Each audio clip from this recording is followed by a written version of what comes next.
Welcome to Born Again.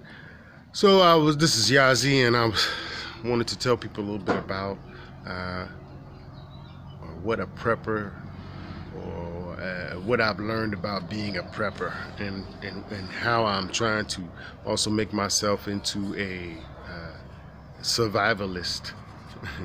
I never thought it would actually happen in this kind of way. You know, I didn't myself didn't know what a prepper was.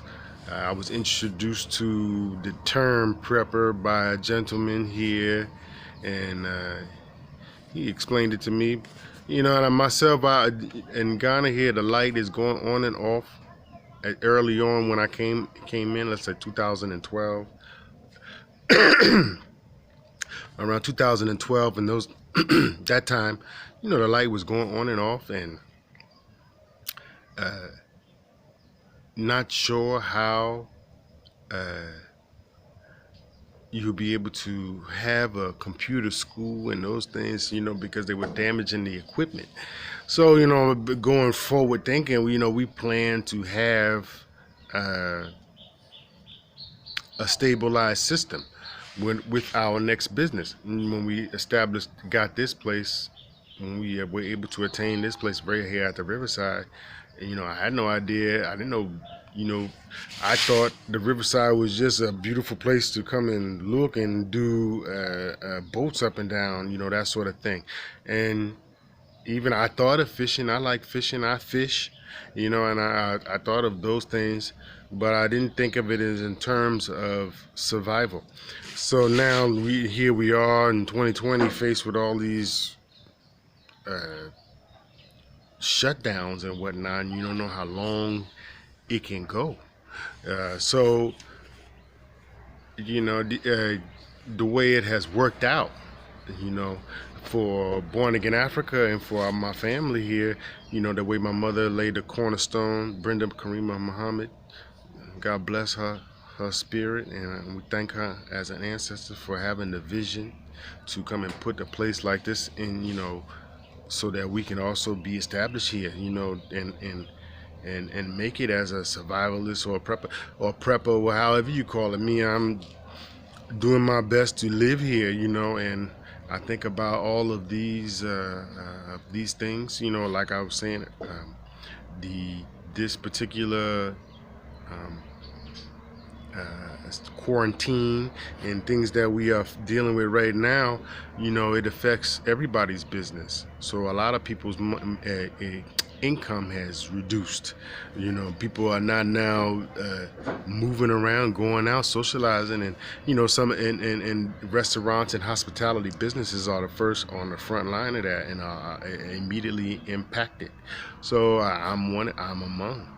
And you know, we have a recreational center here and a restaurant as well. We have a clean public toilet that's also operating, you know, along a busy road. But today is Friday, and typically a busy Friday, or where traffic is moving into the Volta region or into the other parts of the West Africa, traffic is not moving. So, you know, you know, you have to, you know, I didn't know that these things are going to come into play so quickly. So as I was talking to the brother one day, we were here, and he was like, "Oh, you know, Yazi, you're a prepper, man." And I was like, "What is a prepper?" He's like, "Oh, you know, you're right here along the riverside. You get your water, so it's a natural water source.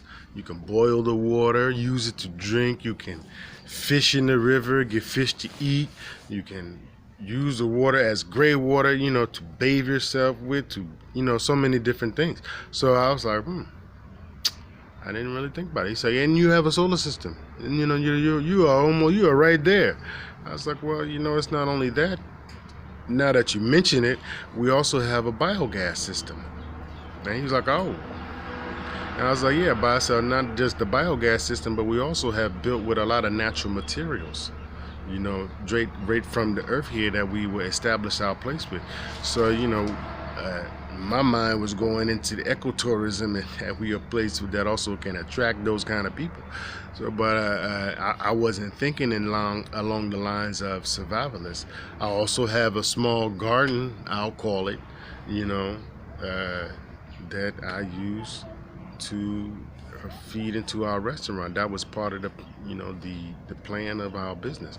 So, you know, as we have these things around, and you know, when Fihankra is more free for establishment, then that place too becomes another part of this whole survivalist. And I would love to see Fihankra also get its opportunity to develop and come out, you know, and reach its full potential.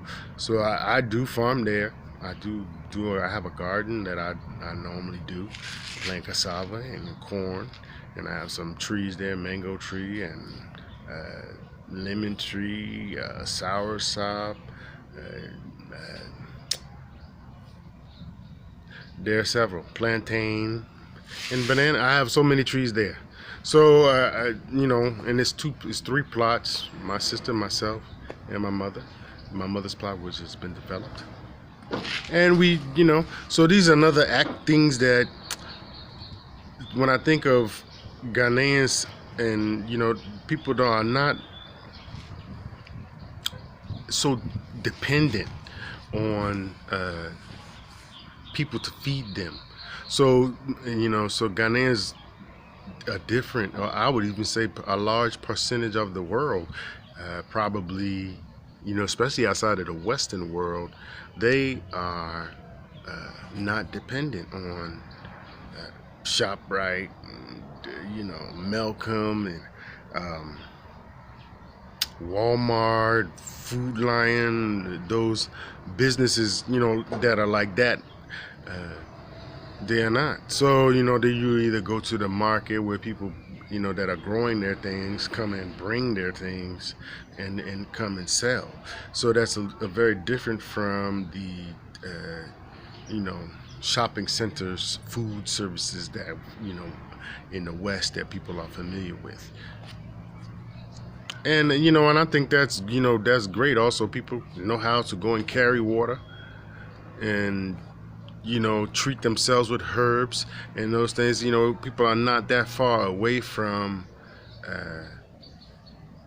the village, I would say. Maybe, you know, that type of care. It's not that huge of a gap, though there is a gap.